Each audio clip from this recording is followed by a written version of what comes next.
आषाढ़ मास के देवशयनी एकादशी की व्रत कथा सुना रही हूँ।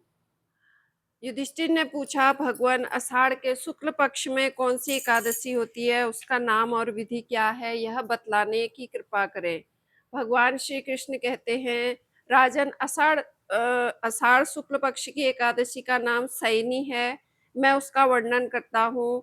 वह महान पुण्यमयी, स्वर्ग एवं मोक्ष प्रदान करने वाली, सब पापों को हरने वाली तथा उत्तम व्रत है। आषाढ़ शुक्ल पक्ष में शयनी एकादशी के दिन जिन्होंने कमल पुष्प से कमल लोचन भगवान विष्णु का पूजन तथा एकादशी का उत्तम व्रत किया है, उन्होंने तीनों लोकों और तीनों सनातन देवताओं का पूजन कर लिया है।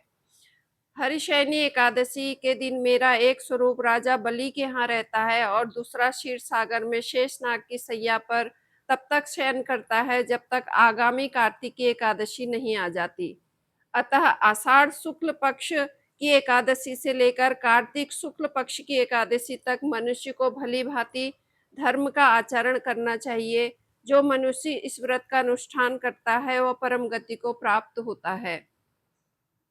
इस कारण यत्न पूर्वक इस एकादशी का व्रत करना चाहिए। एकादशी की रात में जागरण करके शंख चक्र और गदा धारण करने वाले भगवान विष्णु की भक्ति पूर्वक पूजा करनी चाहिए। ऐसा करने वाले पुरुष के लिए पुण्य की गणना करने में चतुर्मुख ब्रह्मा जी भी असमर्थ हैं।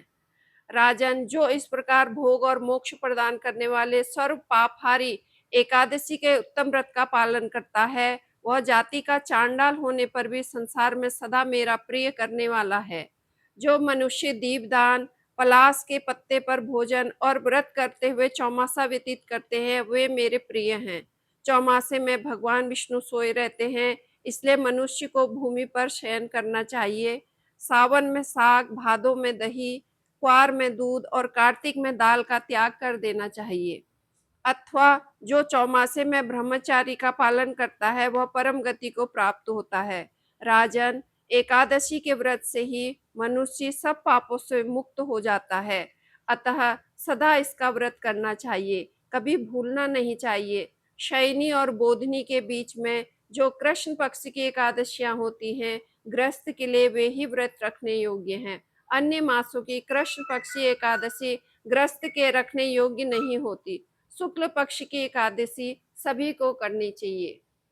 श्रीमन नारायण नारायण नारायण, श्रीमन नारायण नारायण नारायण, लक्ष्मी नारायण नारायण नारायण, नारायण नारायण नारायण, श्रीमन नारायण नारायण नारायण, श्रीमन नारायण नारायण नारायण, माता नारायण नारायण नारायण, माता नारायण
श्रीमन